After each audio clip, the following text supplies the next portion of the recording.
Happy anniversary.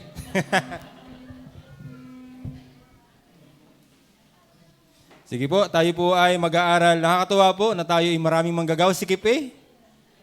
Parang yung manggagaway congregation na din, ano? Noon, Pastor, di ba? Noon tayo po nag-start, 17, kasama si Pastor na workers. Ay, hindi hubiro po yon. Nakakatuwa po. Tayo po ay pinagpala ng mga manggagawa po sa lugar po na ito. Doon pa lang dapat po ay appreciate na po natin yon. Dahil talagang biyaya po ng Panginoon. Members, napakalaking kaalwanan po sa atin na marami po tayong workers. Lalo na higit sa ating pastor, of course, na maraming workers na may katuwang siya sa paglilingkod. Nakakatuwa po yan. Ano po, tayo po ay mag-aaral. Tayo po tumayong lahat at ating pong buksan ang ating pong mga Bible. Isang verse lang po ang ating babasahin. Exodus chapter 4, verse 31. Exodus 4, verse 31. Sa English ko po gustong basahin. Nakita na po ba ng lahat? Amen. Kung nakita ng lahat, ating pong basahin. Sabay-sabay po tayo sa English po natin basahin. Handa, basa.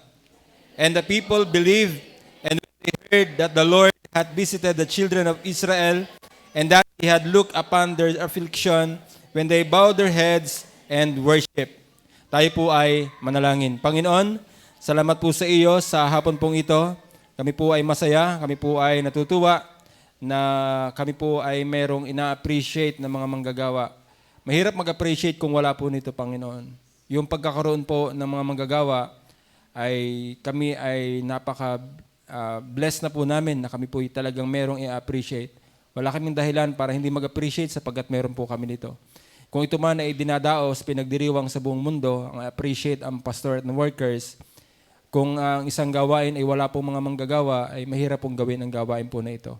Kaya po kami natutuwa na kami po yung biniyaan, kami yung pinagpala. Pagpalain niyo po kami sa aming pag-aaral, nawa po ang aming pag-uusapan ay tunay na maging pagpapala po sa bawat isa.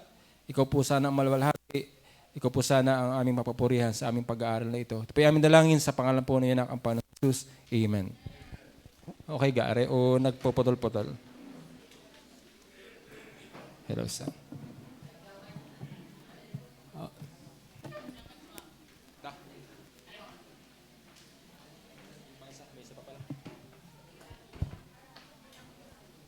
Hello, sound check. Yeah.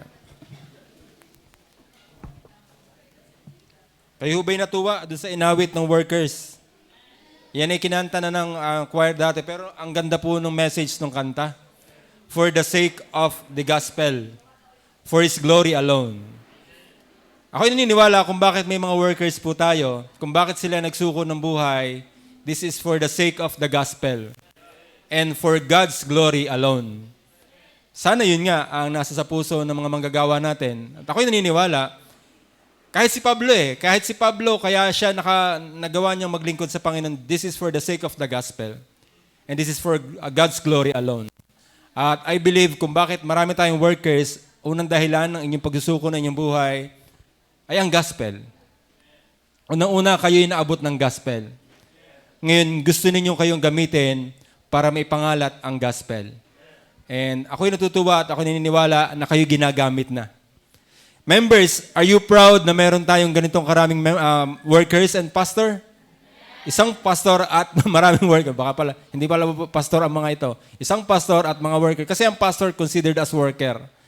Sila lahat ay manggagawa ng Panginoon. Sila lahat ay mangkatiwala ng Panginoon sa larangan ng full-time na panggagawaan sa iglesia. Okay po? Tayo po, ang aking pamagat, ay ating pong pag-uusapan ay simple lang. Sadya naman hong gayon, dahil ako naman sanay sa garne, mga pagarne-garne laang. Ang aking pamagat ay para nangungusap na lang ako sa aking pamagat at yun na mismo ang gusto kong sabihin. Ang ating pamagat ay let us appreciate the pastor and church workers. Yun lang po ang pamagat natin. Let us appreciate the pastor and church workers. So, atin silang i-appreciate. Masakit sa pakiramdam kapag hindi na-appreciate. Nag-e-effort ka tapos wala nag-appreciate. Hindi ho yung masarap sa pakiramdam. Isa yan sa pinakamasakit na pakiramdam. Yung ibinuhos mo na ang lahat, ibinuhos mo na ang buong buhay mo, tapos wala lang. Wala man lang nakaka-appreciate, wala man lang, kumbaga, wala man lang mumamahalaga doon sa ginagawa nila. Yun po'y masakit. Although, alam ko naman na kahit walang mag-appreciate, itutuloy nyo pa rin ang inyong gawain. Hindi kayo atras. Tama ba ako, workers? Walang atrasan. Sa may mag-appreciate o walang atrasan. Why? Nagsuko kayo ng buhay, hindi sa members. Nagsuko kayo ng buhay sa Panginoon. Whether I-appreciate o hindi kayo ng members, you will continue to serve the Lord. Hindi kayo dependent sa amin. You are dependent on God alone. Sa Kanya lang kayo umaasa. Why? Siya ang tumawag at sa Kanya kayo nagsuko at hindi sa amin. Ngayon, workers, ang sama naman ng ugali natin kung hindi natin sila ma-appreciate. Kitang-kita na natin kung gaano sila kahalaga sa ating mga buhay. Kita na natin kung gaano sila kahalaga sa ating iglesia tapos hindi natin sila appreciate. Ang sama naman natin.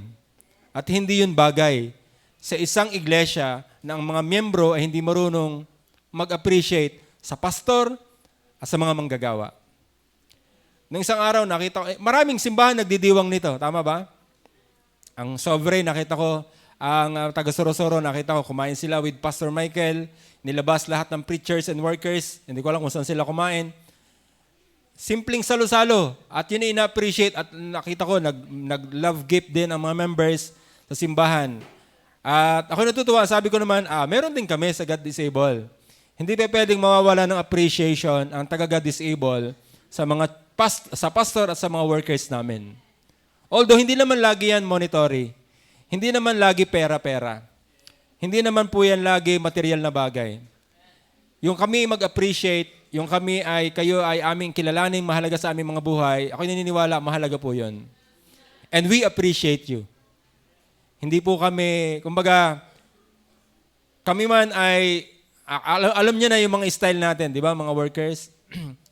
Kapag isusurprise natin si pastor, alam niyo na ang kalakaran. Alam niyo ng play. Alam niyo ng drill. Tama? GC natin. Usok ang ating GC. Anong gagawin natin? Ngayon kayo naman. Kayo nandiyan ngayon. So yung mga workers, nung birthday ni pastor, tayo magkakatulong dyan, di ba? Anong gagawin natin kay pastor? Anong ating ireregalo? Paano natin ito lilikumin? Gaano kalaki ang ambagan? Gaano kalaki ang ganito? Yun ang ating pinag-uusapan. Tama? O ngayon kayo naman na nandiyan dyan. Ay alam niyo na. So bakit may appreciation na ganito? This is the effort of the God Disable Baptist Church members na hindi workers. So, hindi mayayaman ang simbahan. Hindi tayo mayayaman. Siguro merong ilan na maayos ang trabaho pero hindi lahat. Ang may maayos na trabaho dito sa atin sa simbahan, siguro, kung aking igagawa ko na statistic, ito ay mga nasa 7% lang ng ating simbahan ang may maayos na trabaho at pinaghahanap buhayan at pinagkikitaan. Then the rest, 93% ay almost, hindi naman kahirapan, pero halos walang pinagkukunan na marami. Pero hindi kami nahihiya at hindi kami, kumbaga, kami ay taas noo pa rin na kaya namin kayong bigyan ng appreciation sa abot kaya na kaya namin ibigay.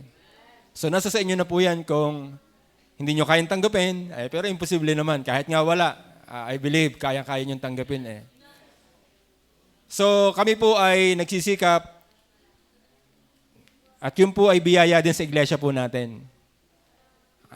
Alam nyo na, ang dami natin gustong pagtapatan sa Panginoon. Pagdating sa pera, giving, ang dami natin gustong pagtapatan sa giving. Ang daming offering, di ba? Ang daming kategory ng ating offering. At gusto natin tayo lahat maging tapat doon. Plus, yung mga ganitong event na kailangan mag-ambagan para sa pastor, kailangan mag-ambagan para kay madam, para sa mga worker, at kami masaya na ginagawa po ito.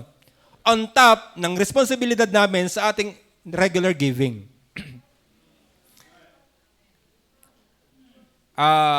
Either way, sa kabilang banda, dapat ma-appreciate din ng worker and pastor yung ganun side.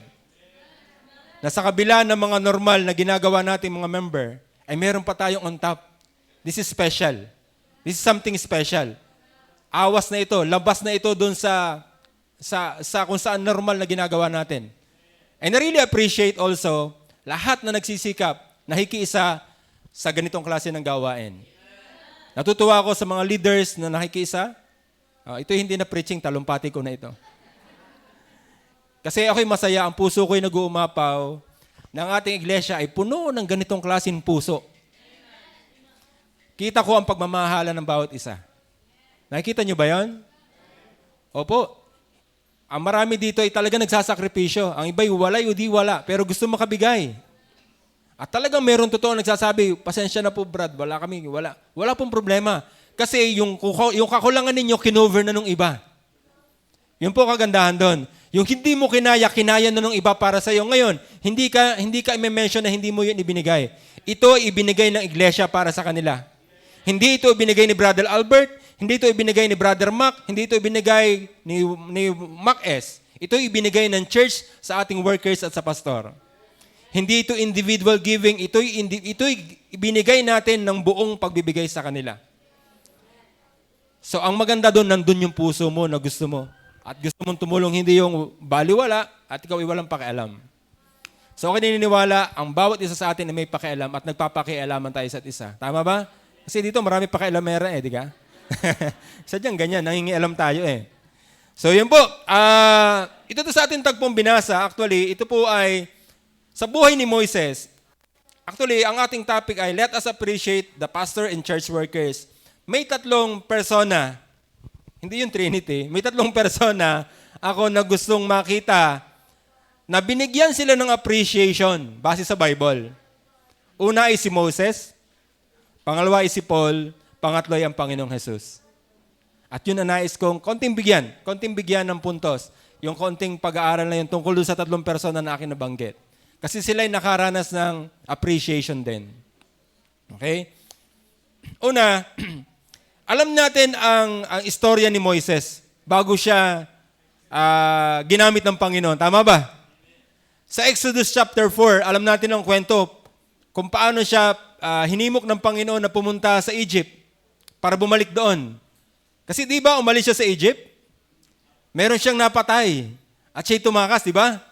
At kaya siya tumakas kasi papatayin din siya.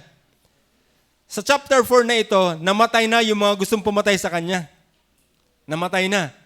Di ba tinutugi siya? Ay nakatakas siya. Ngayon, pinababalik siya doon para ayusin, para ialis ang Israel sa Egypt.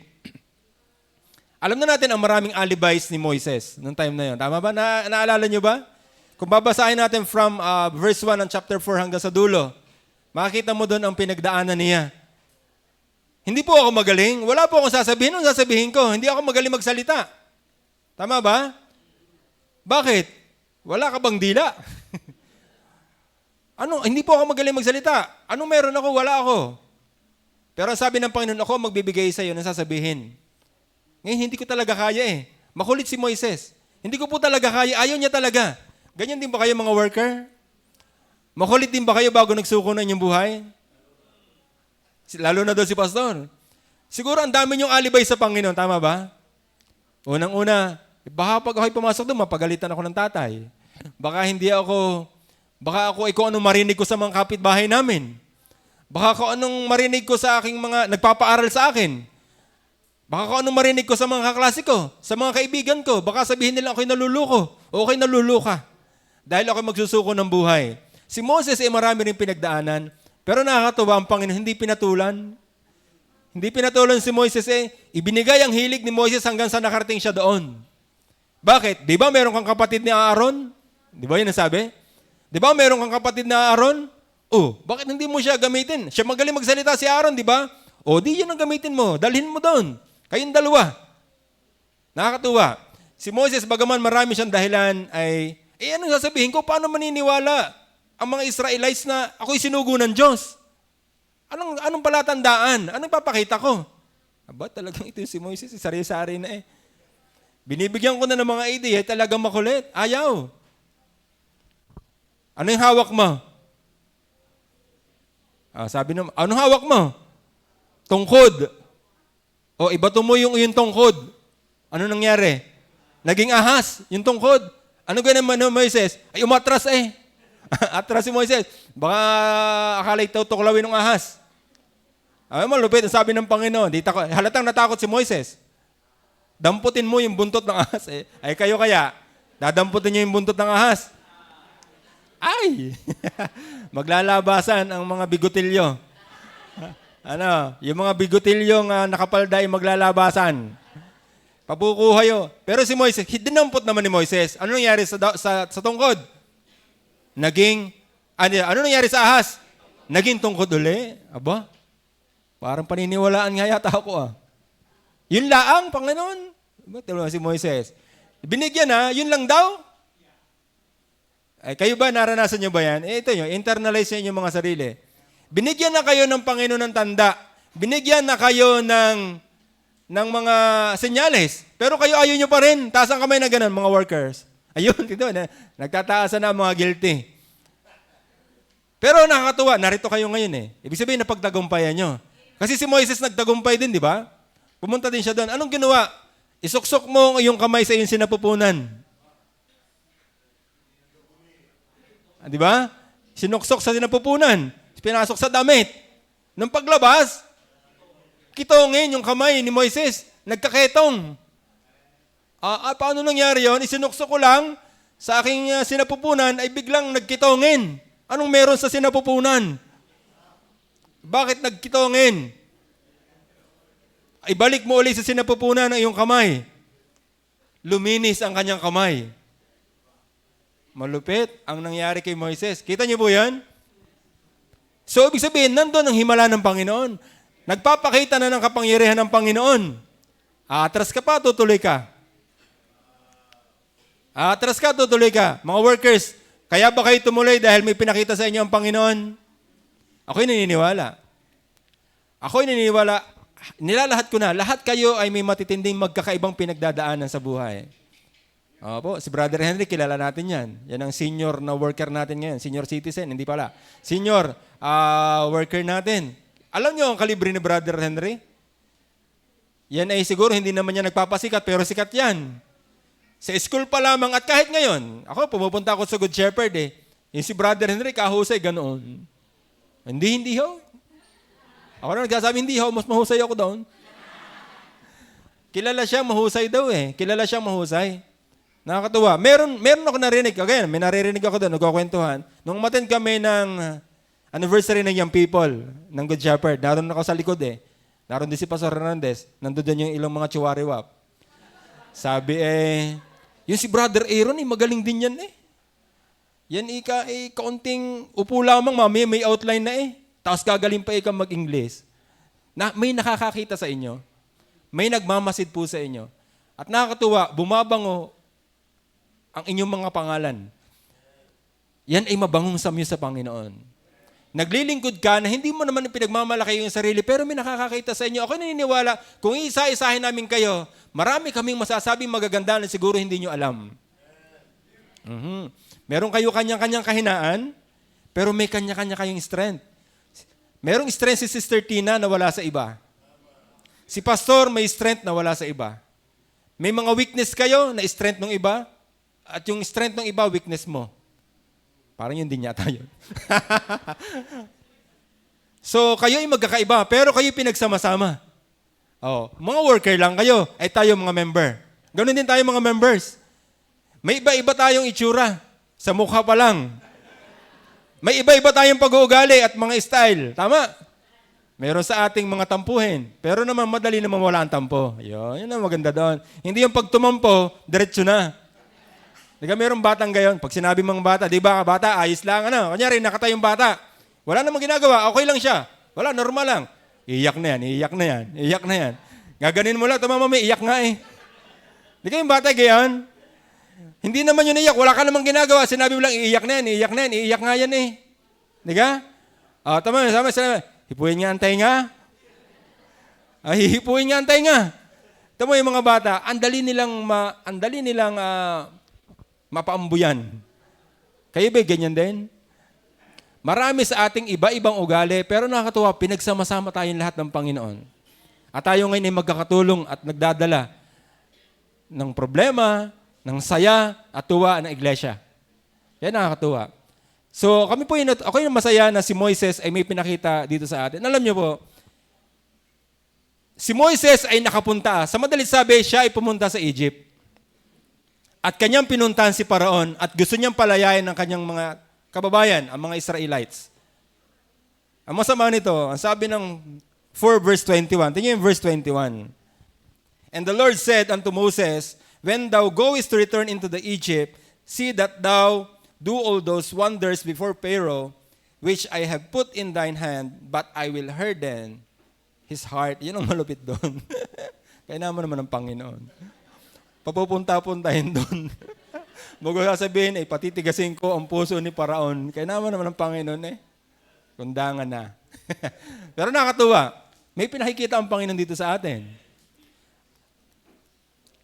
Kung sa palagay ninyo, kung pinalaya agad, kung nung sinabi ni Moises na laya agad, as in wala, tamame agad si Paraon, wala na, pinalaya na agad, sige laya, punta na kayo, uwi na. Punta na kayo kung saan gusto po sinasabi niyo lupang pangako, sige, punta na kayo doon. Kung ganun kaya, sa palagay ninyo, walang challenge. Iyon, wala yung 10 salot. Hindi, walang namatay. Hindi yon. Ibig sabihin nun, may ipinakita ang Panginoon doon sa 10 salot na yon. Ipinakita kung gaano kamakapangyarihan ng Panginoon. Ipinakita kung gaanong wala tayong mga tao kung walang Panginoon. Ipinakita doon kung gaano siya makapangyarihan at kung gaano kaliit ng tao kumpara sa Kanya. At walang desisyong nangyayari kung hindi siya ang nagdidesisyon. Ultimong yung pagtigas ng puso ni Paraon. Siya ang nagpasya. Ang sabi niya, at pagmamatigasin niya ang puso ni Paraon. Kumbaga, hindi siya payayaonin agad. Tama ba? Buti na lamang at naranasan nila yon. At least may naikwento tayo hanggang ngayon. Na ganito pala kabuti ang Panginoon. Sa ating buhay, ganun din. Hindi yung, meron agad kaming slab na bago, malaking building at marami na kami mga sasakyan. Ano yun? Magic? Nagkameron agad tayo? Nawala man lang tayong pinagdaanan? Nawala man tayong mga ginawang sakripisyo sa buhay? At nandyan na agad, yaman agad ng disable. Ang dami na nagpilang sasakyan, may magandang building, kilalang kilala, hanggang 14th floor. Nagaling dun sa bukid, dun sa dulong guutan, tapos bigla na rito, tapos gano'n agad, nag-boom agad. Ganun ba ang gusto niyong mangyari? Hindi yun mas maganda. Ang mas magandang kwento, ganito ang pinagdaanan ng disable. Dati ang mga yan, talagang walang kahanap-hanap buhay, walang mga manggagawa, wala man lang naatin, pero nag-uunti-unti na sila, hanggang sa dumadami na sila, nagkameron ng sasakyang karag-karag, ngayon magaganda ng sasakyan. Yun ang maganda, diga? Hindi yung bigla, masama yung bigla. Di ka kahit sa sinaing, masama yung bigla. Ganyan din yung pag magkukwento kayo kung paano namatay, huwag din bibiglain. Alam niyo gayon? Kumusta gang lola? Patay na. Pag galing abroad yun, binigla mo, huwag bigla. Diga? Kasi nangyari yan sa pusa Sa pusa. Nasaan yung pusa? Patay na. Di iyak na iyak. Hindi mo naman lang dahan-dahan Paano kung dahan-dahan? Hindi mo naman sinabi, umakyat sa bubong, may hinabol na daga, nahulog, iyon, namatay.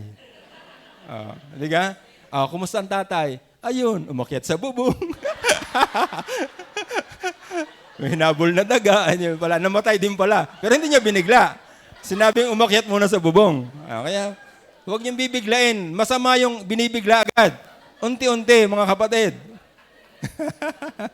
Naisingit pa nga yun Nawala. Okay? So yun. So maganda yung may pinagdadaanan. Kaya tayo din, mga workers, hindi yung laureate na laureate agad kayo sa kainan. Hindi yung kayo ay ang bibistin nyo agad, palit-palit, iba-ibang necktie, iba-ibang polo, sa kulay ng sapatos ko, may kulay ako ng damit. Kunyari si Brother Jander, nakaitim na sapatos, nakaitim na necktie, at nakaitim na clip. Kasi bagay, ay bakla ka pala. Hindi. Kumbaga, dapat yung nakikita din kung paano kayo ay may pinagdadaanan. Hindi yung ang sarap buhay, pakuya-kuya ko yung worker. Di ka? Para nakakasurang tingnan niya tayo. Joke lang. Kaya nga worker di ka? Kaya nga worker. Kasi ang pinagdaanan ng mga worker ng mga sinaunay kakainaman din. Although ayaw naman namin parana sa inyo yon. Pero ang pag-worker ay hindi pagmamasarap. Worker nga eh. Pagsusuko nga yan ng buhay sa Panginoon. Ang pagsusuko ba ng buhay? Tama, ang pagsusuko ng buhay ay masarap. Pero hindi yung sarap na parang ikaw ay nagpaparangya, na parang ikaw ay nagpapalayaw lang sa iyong mga sarili. Hindi ganon. Masarap na maglingkod habang naghihirap. Ganon ang totoong manggagawa. Although hindi ako manggagawa, kaya nga ayaw ko.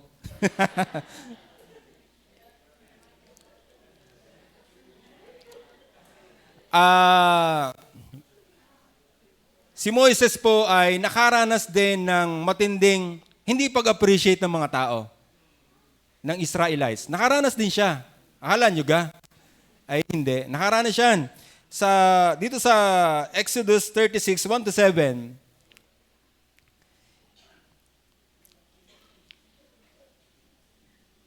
Exodus 5:22 actually. Tingnan natin yung Exodus 5:22.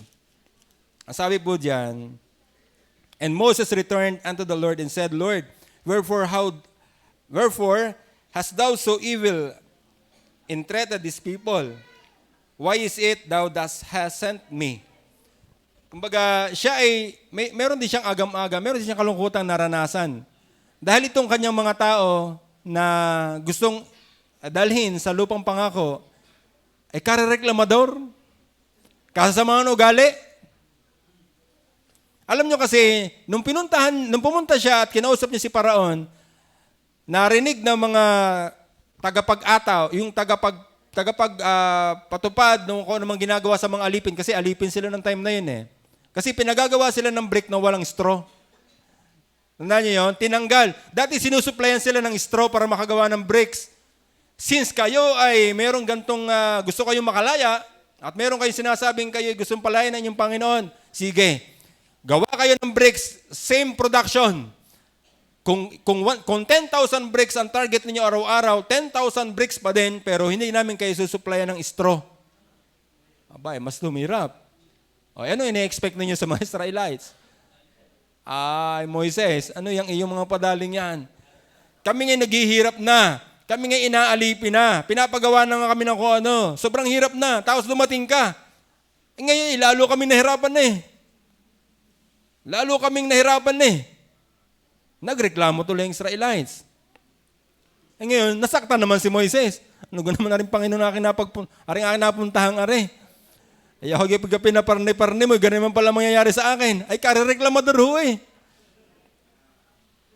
Ngayon gayon tayo mga members. Baka gayon din na nararamdaman sa atin ng pastor at saka ng mga workers na ito. Naku, nakaparong pa sa disable eh. Nakapagsuko pa ng buhay doon. Eh gayon naman, kasasama pala ng ugali ng mga married. Kasasama pala ng ugali ng mga YS, lalo na yung leader. Joke lang. Huwag naman yun, sabi ni Mokes. Sabi ni Makmak. Ang daming challenges ng mga manggagawa.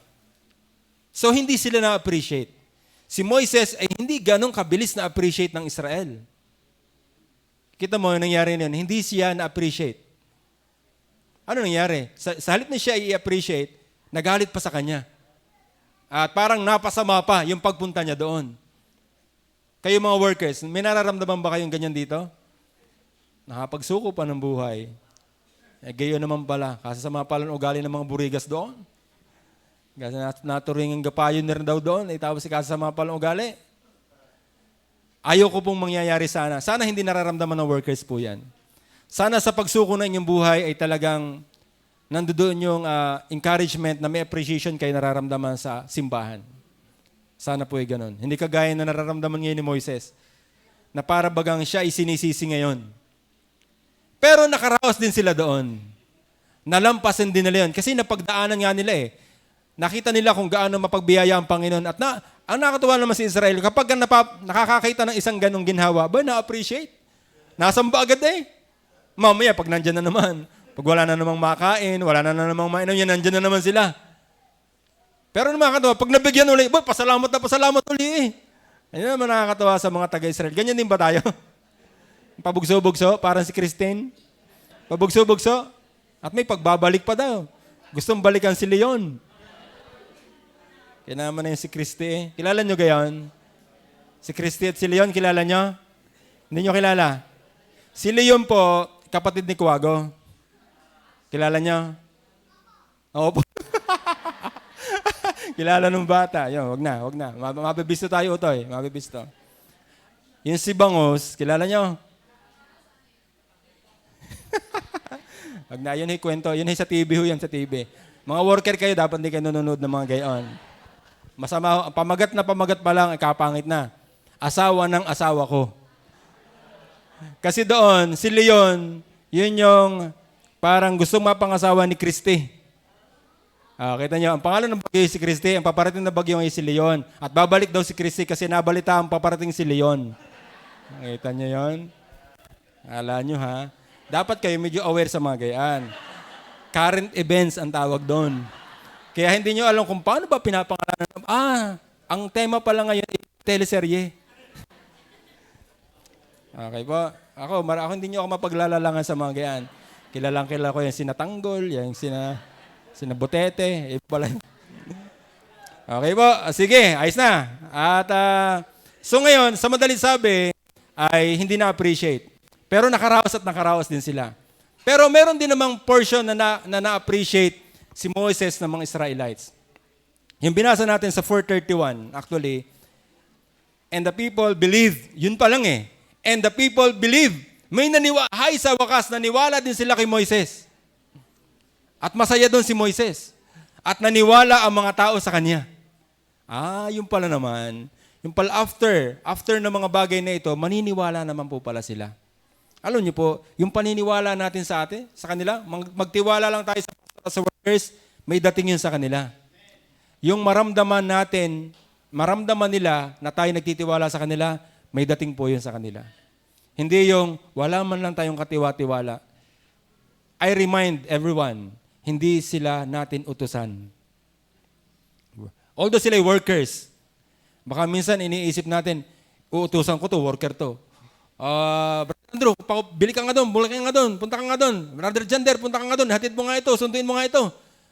Punta ka doon, marami kaming kukuhanin, marami kaming hakutin, punta kayo, mga worker, punta kayo, marami kaming hakutin. Hindi ganun, hindi sila utusan. Sobrang baba naman ang tingin natin sa worker pag ang tingin natin sa kanila ay utusan. Sila ay nagsuko ng buhay hindi para sa atin. Sila ay nagsuko ng buhay para sa Panginoon. Dapat nating silang itaratong mataas. Dahil sila ay nasa mataas na klase ng paglilingkod. Sila ay nasa mataas na klase ng profesyon. Kaya dapat natin silang na-appreciate ng mataas sa ating mga buhay. Mga workers, pasensya na ako, nakakaramdam minsan kayo sa amin ng ganun. Siguro nararamdaman, ba kami, utosan ba kami? Bakit kung makautos sila sa akin, para bagang kami ay kanilang mga anak, para bagang kami ay mga, ano lang dito. Pero ako natutuwa, kahit kayo inuutos-utusan, sunod nga kayo ng sunod eh. Pansin ko yon. Although, ewan ko, hindi ko maalala kung kailan ako talagang nag-utos sa inyo. Wala naman ako maarana. Huwag nyo rin naman sasabihin at nakakahiya. Ako hindi rin tipong mag-uutos. Kung kaya kong gawin, ako nang gagawa. Pero kung nakaka-experience man ng kayo ng ganun, okay, saludo pa rin po sa inyo. Talagang kayo ay suko nga ang buhay sa Panginoon. Ang pansin ko po sa inyo, sa mga workers, napakabababa po ninyo. What I mean, hindi kayong baba ang tingin sa inyo sarili. Kumbaga, kayo ay napaka down to earth. Kumbaga, kayo ay hindi mapagmataas sa mga tao. Yun ang kinakatuwa po namin dito. Kami ay nabe-bless na kayo po ay ganyan. At kami ay natutuwa. Walang reklamo. Paminsan-minsan lang siguro. Ano nga ano? Naiyak na lang siguro pag napapagod. O pag nasa sa kwarto siguro, ano na lang siya sa sarili niya. Siguro nagsasabi na lang sa kapwa worker, bakit ba ganito? Bakit ba ganito? Pasensya po kung nakaka-experience kayo ng ganun sa amin, pero kayo po ay ina-appreciate po namin. Siguro nga po minsan nakakapagmalabis kami. Tama ba yan, members? Minsan? Minsan nakakapagmalabis nga ba tayo sa kanila? Mukha namang hindi. Kung hindi naman, ay di very good. Pero kung nakakapagmalabis po tayo, ay humingi tayo ng pasensya at humingi tayo ng tawad sa Panginoon. Okay po? So yung isa pang tagpo na na-appreciate si Moises ng Israelites, yung sa sinabi ko sa Exodus 36, 1-7,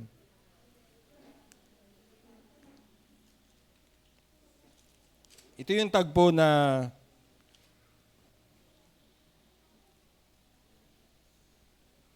Ito ba yung tagpo na namatay si Moises? O yung 34, 1 to 8? Meron dyan tagpo na sila po ay, sa paglilingkod, sila ay nagkukusang magbigay.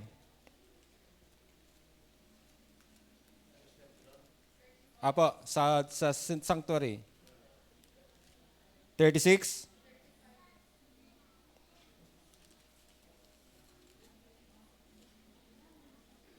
Ayun, 36, 1 to 7 nga po. Yung 36, 1 to 7.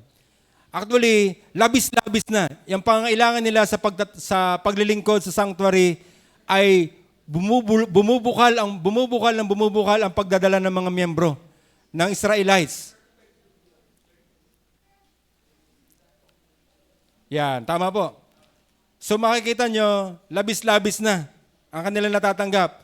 At appreciate nila ba, nag-aambag ang mga Israelites, nag-aambag sa kanila.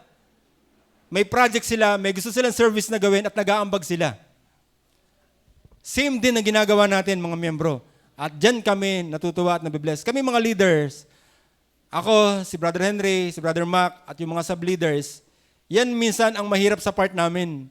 Yung may mga event na ganito. Yung may mga event na kailangang may gagawin tayo. Siyempre, hindi tayo magtatagumpay kung walang susuporta sa amin. Hindi naman pwedeng kaming tatlo lang. So, kailangan namin ng tulong ng bawat isa. Pero nakakatuwa. Sa pinakakayang i-contribute ng bawat isa ay nagbibigay po tayo. At never ako nakakita na nagrereklamo. Never ako nakakita ng, as in, kontrabida. Walang ganun. Kaya po yun ang nakakatuwa po sa ating iglesia. Palakpakan naman natin ang ating iglesia. So, nakakatuwa. Marami dyan gusto magbigay ng malalaki. Siyempre, wala nga lang maibigay ng malaki. Ang malaki lang sa kanila ay pananampalataya. At meron dyan namang malalaki ang pananampalataya. Nakakatuwa. Kita din naman, yun namang may kakayanan talaga ay nagbibigay. Nang ayon sa kaya niyang ibigay. Kaya ako po ay masaya po dyan. Isa pang tagpo na kung saan ay nakita ni Moises ang appreciation ng Israel sa kanya ay nung siya ay namatay. Yun nga lang, hindi niya na nakita yon. Pero grabe ang pinagtangis ng Israelites nung si Moises ay namatay at hindi nakarating sa lupang pangako. Oho. At makikita po yan sa Deuteronomy chapter 34, 1 to 8. Doon makikita kung gaano sila tumangis talaga. Na yung paglilingkod ni Moises, abay na-appreciate naman pala ng mga tao. At ganun din kayo namin na-appreciate. Tayo, hindi naman natin sinasabi, ayaw nating ipanalangin na mamatay agad ang bawat isa sa atin. Pero ako naniniwala, kung sino man dito ang lilisan, maaalala natin sila at ma-appreciate natin silang lubos. Lalo na ito, pastor and workers, di namin kayo malilimutan. Parang gusto ko nang patayin kayo ngayon. Oo. Totoo yun. Hindi natin sila malilimutan. May membro nga tayo. Pag may membro nga lang na pumanaw, grabe tayo makiramay. Tako, di lalo na kung pastor and worker. Huwag naman sunod muna ngayon. Paunahin niyo muna kami.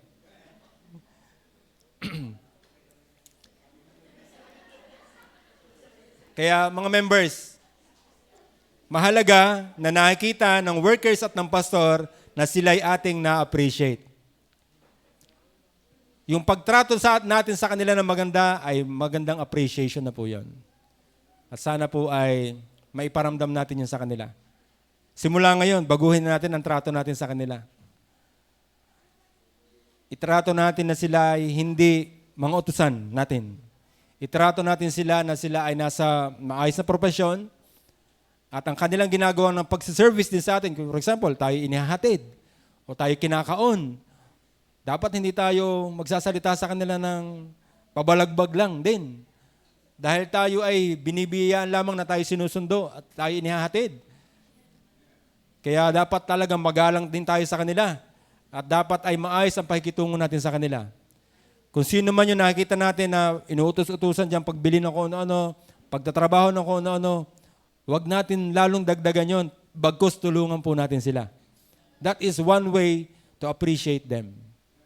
Pag nakita natin silang nasa matinding pinagdadaanan, damayan natin sila. Sana'y nararamdaman ng bawat isa po yun. Si pastor, kung siya may nasa matinding, kung ano mang pinagdadaanan, dapat dinadamayan natin si pastor. Ganon din si madam. Hindi yung sila lang ang taga-absorb ng taga-absorb. Taga-absorb ng taga-absorb ng lahat ng problema. Tapos tayo, kuya-kuya-kuya lang tayo sa ating mga bahay-bahay at wala tayong iniisip. Ramdamin natin kung ano ang nararamdaman nila. At damayan po natin sila. That is one way on how we can appreciate them. Tandaan po ninyo yun. Yan po yung sa buhay ni Moises. Actually, ang first point ko dyan, let's learn from the Bible on how Moses was appreciated. Sa pangalawa, let's learn from the Bible on how Paul was appreciated. Kay Paul naman. Kay Pablo. Kilala niyo ba si Paul? Si Peter. Peter Paul. Pangalan niyo ng ospital sa Candelaria. Peter Paul. Si Pablo po, actually meron siyang sa Galatians 1 verse 6. So meron dalawang iglesia na aking tiningnan dito, yung Galatia at saka Philippians. Galatians and Philippians. Sa Galatians 1:6, tingnan natin yung Galatians 1:6. Okay pa ho ba kayo? Kayo akong ginawa nyo din eh. Galatians 1:6. Yan. Ang sabi ho dyan, I marvel that ye are so soon removed from him that called you into the grace of Christ unto another gospel. Ayun ang malungkot dyan. Nalulungkot siya sa taga-Galatia na ang dali nilang iniwan ang katuruan na nakuha nila. Kaya dali nilang naniwala sa ibang gospel. Actually, ang workers at pastor ay malungkot kapag ganyan din tayo mga miyembro. Yung tayo walang katibay-tibay man lamang sa ating pananampalataya. Yung tayo ay parang hindi tinuturuan. Walang natututunan. Sobrang dami nang itinuro, wala man lang yata natututunan. Bakit? Hindi man nakitang ina-apply eh. Kung ano yung ipinagigigil ni pastor dito kapag siya nagpipreach, yun ang dinidiin niya. Ibig sabihin, doon tayo mahina. Doon natin kailangan mag-improve. Kaya nga yan lagi ang ipinupukpuk eh. Kasi doon tayo mahina pa. Diga? Nako eh, yung kanyang minimension, tungkol sa giving, meron yan. Hindi nawawala yon. Sa attendance, hindi nawawala yon. Sa pag-participate natin sa soul winning, hindi nawawala yon. Kasi yun ang mahalaga. Kaya niya idinidiin yon. Ngayon, ang nakakalungkot sa pastor at sa mga manggagawa, kapag tayo mga miyembro ay madaling mawala. Madali tayong makuha ng iba. Palipat-lipat, pahapay-hapay, parang mga bata. Malungkot din ho sa mga manggagawa yon.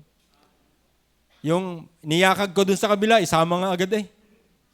Wala man lang pakundang, wala man lang kabigat-bigat. Talagang samang-sama. Pag sinabing mag-aklas, aklas nga eh. Hindi yung maganda. Nangyari yan sa Good Shepherd.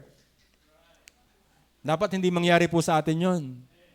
Malungkot sa mga manggagawa yon, malungkot sa pastor po yon. Ako, feel ko kay Brother Aaron kung gaano kalungkot. Kasi si Brother Aaron, isa sa close friend din namin, family. Dahil isa sa trainer din siya ng aking mga anak. Tsaka nagkakakwentuhan kami niyan.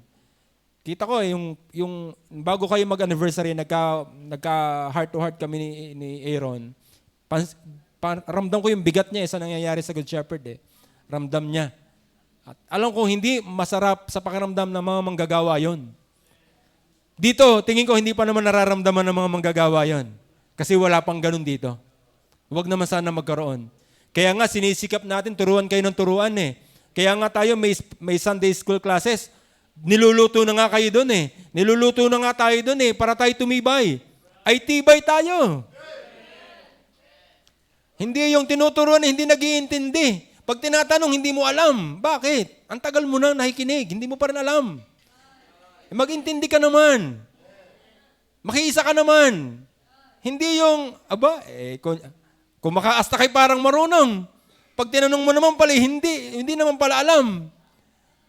Huwag gayon. Yung mga ganyan ang madaling nabagsak. Yung nag-aalam-alaman. Bakit? Huwag kang mag-aalam-alaman. Dapat kapag hindi mo alam talaga, mas lalo mong aralin. Yung mga malalalim na doktrina dapat inaalam natin. Huwag kang papayag na hindi mo yun alam. Iyaan mo ng iba, hindi naman ako worker. Yain na, ako naman hindi nagsosulwining. Kaya pala. Ginamit mo pang dahilan kaya hindi ka nagsosulwining dahil hindi mo alam yun. Alamin mo para makapagsulwining ka. Tama ka? Hindi yan trabaho ng worker lang. Kaya nga tayo pinatitibay para tayo sama-sama tulong-tulong. Ako ngayon natutuwa. Ako, kahit pa paano, ginagamit ako ng Panginoon dun sa Doctrine of Grace. Nag-e-examan ngayon. Dati ayaw ko mag-exam dahil may married. Kahit kanini, kahit pa mga zero. Talagang laban ang mga married. Exam kung exam. Di 3. Joke lang. Matataas din. Yan ang sinasabi ko. Pag maglilingkod sa Panginoon, maglingkod. Hindi yung, hindi ka na nga nakakagawa ng dapat gawin, tapos yung paman lang, pag-aaral na lang, hindi mo pa magawa. Paano ka lalalim? Paano ka titibay? Huwag tayong mag-alam-alaman. Baka pagka naka-enkwentro ka ng ganyan, hindi mo alam kung paano ipagtatanggol yung pananampalataya. At ikaw ang aanga-anga. Naku, madali kang matatangay. Tapos ikaw pa, pag natangay, ikaw pa ang tapang na tapang. At talagang, lakas ng loob mo naman. Medyo may kapal-kapal din pagkagayon. Kaya, ito po yung medyo masakit siguro, yung pagkakasabi ko. Ang sinasabi ko lang po sa inyo, magmalay tayo mga miyembro. Pag tinuturuan, makinig ng ayos, hindi yung tutulog pa. Di ka? May ginawa't wala natulog ngayon. Opo, sadya po yun, tama po yun. Kasi ako'y nabiktima rin ng gayaan. Tumanda na akong Kristiyano pero hindi ko alam yung mga ganung bagay. Ngayon, kamakailan na lamang ako ay 40 anyos na, saka ko pa pala naintindihan yan. Di ka? Yung Doctrine of Grace na yan. Gaano katagal akong Kristiyano? 40 anyos na ako bago ko pa pala unti-unting naiintindihan. Di gaano karaming taon nasayang na hindi ko yun naintindihan. Ngayon, may pagkakataon na kayo. Kasi noon, hindi naman masyadong itinuturo. Ngayon itinuturo na, di makinig ka na. Hindi yung, naituro na yung sa akin dati, siguro na may tanda ko pa. Ngayon, nung tinanong naman, yun nga, hindi nga alam. Hindi ka? Dito pa nga, yung tuli pa nga lang, hindi pa nga sa ulo. Yung letra lang, yung ibig sabihin ng bawat letra, hindi pa nga alam. Yung pang ibig sabihin nun ang malaman. Kung yun yung ibig sabihin ng bawat letra, hindi mo nga alam. Di ka? Doon sukatan ko. Ako, sukatan ko na yon sa klase ko. Tinatanong ko agad, ano ang T? Ano nga ang T? Para magkakagulo na agad ng mundo doon pa lang ko ano yung T. Ano ga yung U? Sinasabi dun sa iyo, unlimited election Nagkakabaligtad yung unconditional at saka yung unlimited. Unlimited election. Nako. Naglalahok na. Kaya tayong mga miyembro, sa pamamagitan niyan, na-appreciate natin ang workers. Kaya mag-igi po tayo. Mag-igi ho tayo. Kita mo si Pablo, nalungkot nung gano'n na nangyari sa Galacia. Siguro ang pastor ganyan na sabihin, ako'y nalulungkot na kayo mga taga-disable, ang dali ninyong humiwalay sa totoong gospel. Na kayo pumunta agad dun sa kabila na wala man lang kayong pasapasabi. Ang sakit nun. Di ka? Imagine niyo gano'n kasakit kay Pastor Hernandez yun. Ganyan ang naramdaman ni Pablo. Tingnan niyo naman ang naramdaman niya sa Philippians. Philippians 1:7-9.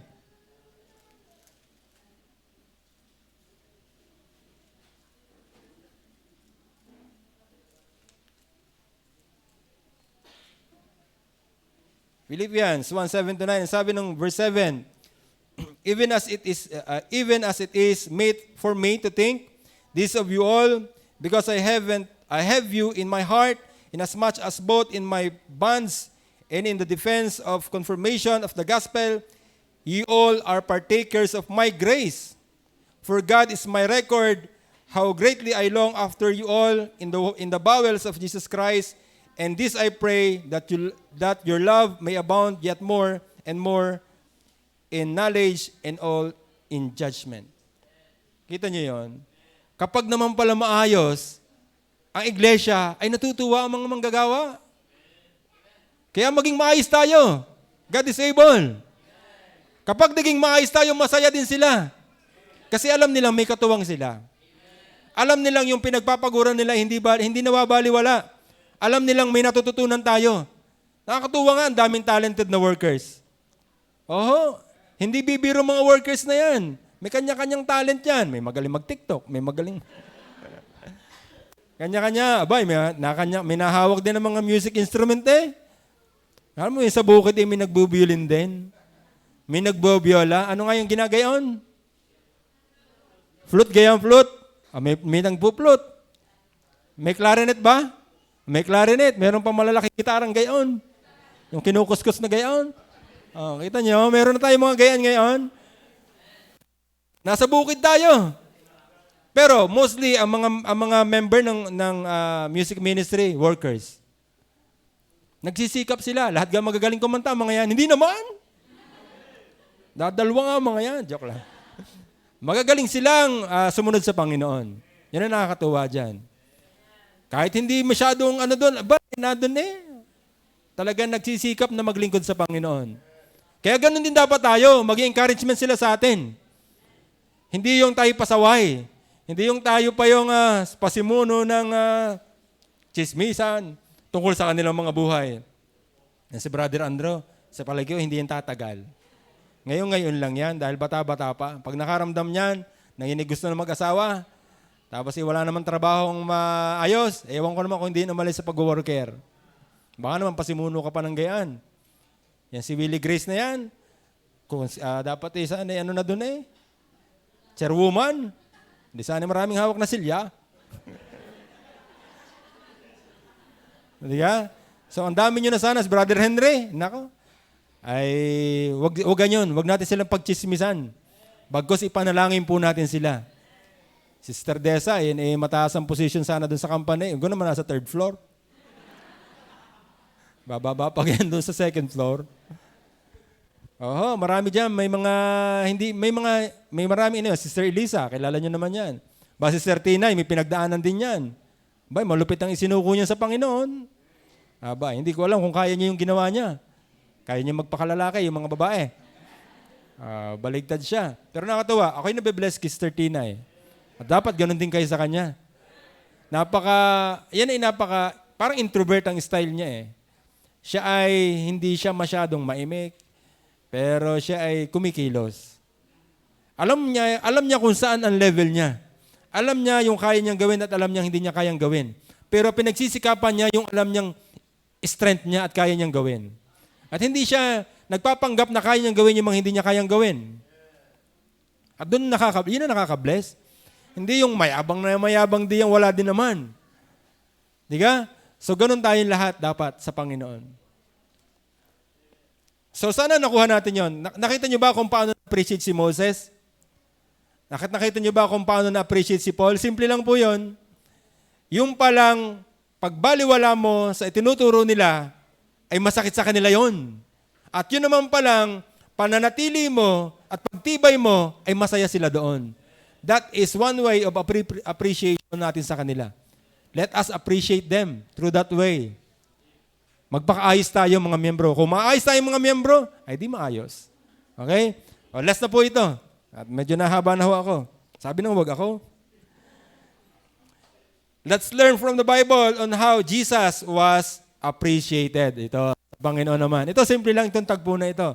Baka nga hindi ito masyado napagkukwentuhan at hindi ito napag-uusapan. Matthew 19:14. Ito yung tagpo na mga bata ay lumalapit sa Kanya. Alam niyo itong tagpo na ito, di ba? At sinaway niya pa ang kanyang mga alagad. So sabi po dyan, but Jesus said, suffer little children and forbid them not to come unto me, for of such is the kingdom of heaven. Kasi lumalapit ang mga bata sa Panginoon. Pinipigilan ng mga alagad. Huwag niyong abalahin ang Panginoong Jesus. Busy yan. Busy yan. Huwag niyong abalahin. Huwag niyong abalahin. Mga bata, huwag kayong naku, mga batang ito. Hindi ganyan tayo. Pero pero Panginoon, hindi 'yun ang isip ng Panginoon. Hayaan niyo silang lumapit sa akin. Hayaan niyo silang lumapit sa akin. 'Yun ang gusto ng Panginoon, na palapitin sila sa Kanya.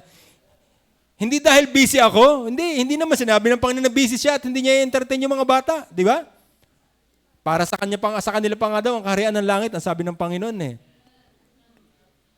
Huwag nating isipin na busy ang pastor, na busy ang worker, para sila'y ating abalahin. Kung meron tayong gustong sabihin. Nakuha niyo yun? Isang kasi, ang pinakahuling nakakasagap ng chismis ay ang worker at ang pastor. May nangyari na sa ating kung ano-ano, ang huli nakakasagap ng chismis ay ang pastor at ang mga worker. Which is wrong. Kung may matitindi tayong pinagdadaanan, o kung may pangyayari na hindi naman laging problema at magaganda, dapat sila'y nakakaalam. Dapat sinasabi natin sa kanila. Dapat kinakausap natin sila. Dapat sinasangguni natin sila. Hindi dahil busy sila, dahil huwag nating isiping busy sila. Gusto din nila lang makaalam. Kaysa doon sa iglesia ni Cristo pa nalaman na kayo pala may problema. Sa Door of Faith pa nalamang may problema pala kayo. Ay mga worker natin sila at pastor natin sila. Tama ba? Kung meron tayo, dapat unang pagsasabihan ay sila. Kasi ang mga yan hindi chismoso. Hindi lahat chismoso. Joke lang. Hindi sila chismoso o chismosa. Mapagkakatiwalaan natin sila. At ayang mga yan pa nga makakatulong sa atin. Nakukuha niyo yun, mga kapatid? In that way, we appreciate them. Kausapin niyo si pastor. Kung may problema kayong gusto niyo ng consultation, kausapin niyo si pastor. Kasi siya ang may knowledge, siya ang may wisdom na ibinigay ang Panginoon para ma-advise tayo. Ako'y natutuwa doon sa mga lumalapit sa akin. And I really appreciate na kayo nagsasabi sa akin. Kasi nakaka-experience ako noon may nagko-consult sa akin, lalo na pagdating sa profession, sa mga trabaho, sa pag-apply, sa paglipat. May mga ganun may mga nagko-consult sa akin. Pero lagi ko silang dinadivert kay pastor. Dapat sinasabi nyo rin kay pastor. Dapat siya muna ang nakaalam bago ako. Kumbaga ayaw ko na ako'y magpapayo, mas magandang makarinig muna kayo ng payo ng pastor. At ako naman magpapayo ng ganang akin. Sabihin natin sa kanila, para maramdaman naman nila na hindi sila iba sa atin. Para maramdaman naman nga ito na, nagtitiwala tayo ng mga masiselang information sa kanila. Ibig sabihin, nagtitiwala tayo. That is entrusting. Pagpapakita na tayo may tiwala sa kanila. Kaya ba natin yun, members? Kaya natin silang kausapin? Magtiwala tayo sa kanila. May problema ka sa trabaho, sabihin mo sa kanila. Sa Quatogs daw. Marami ng Quatogs ngayon, by the way. Meron sa Lipa, meron sa Rosario, meron sa Langilan. Alin doon? Meron para sa Garcia. Ang dami na pala. Yan ano. Ako pala yung balita ka, chichismoso din ng mga worker na ito. Alam mo So yun po, hindi yung chismis. Idamay natin sila kasi alam kong gusto nilang dumamay. Tama ba yan, workers? Gusto niyo ba yun na kami lumalapit sa inyo at humihingi kami ng advice sa inyo? Gayun din naman kayo sa amin. Kayo ay welcome din sa amin. Sa pagkaalam ninyo na kami makakatulong sa inyo, hihingi kayo ng advice sa amin. At ituturo namin kayo kay pastor. Masaya po yung ganong relasyon, yung nagsasabihan kayo. Kaya mga kapatid, ang magandang appreciation ay may magandang relasyon. Sa pastor, sa mga manggagawa at tayong kongregasyon. Hindi yung tayo nag-iiwasan, hindi tayo nagkakahiyaan, at tayo nagtataguan. Mas maiging open tayo sa isa't isa. Diba? Nakakatuwa. Kita nyo, may nakita ako dati sa GC. Meron po tayong bina-Bible study na na-hospital po. Ang kanya pong anak ay nasa ospital, wala silang pera, kailangan natin sigurong matulungan. Ganun ka titinding ang puso ng mga worker natin. Hanggat kayang tulungan, kahit nahihiya, kahit nakakaya, nagsasabi yan kasi gusto makatulong kayo pa. Kung yung iba ngayon natutulungan, tayo pa ba mga miyembro hindi matutulungan? May problema ka na, bakit mo didibdibin? Kaysa ikaw ay mabaliw diyan, di magsabi ka sa kanila para sila mabaliw. Para matulungan po nila tayo. That is one way of appreciation. Yun ang gusto ko pong ipaunawa po sa inyo. Sana naunawaan po natin. Nagkakaisa po ba tayo na tayo ay mag-appreciate sa ating worker at pastor? natin ang nakita natin kay Moises, tandaan natin ang nakita natin kay Paul, nakita natin sa Panginoong Jesus. Huwag nating isipin na sila sobrang busy para hindi natin sila kausapin. Kausapin natin sila. At we are welcome na tayo ay magsabi sa kanila. So yun lamang po ang simpleng pag-aaral natin ngayong hapon. Let's learn to appreciate the pastor and the church workers. Tayo po'y manalangin. Panginoon, salamat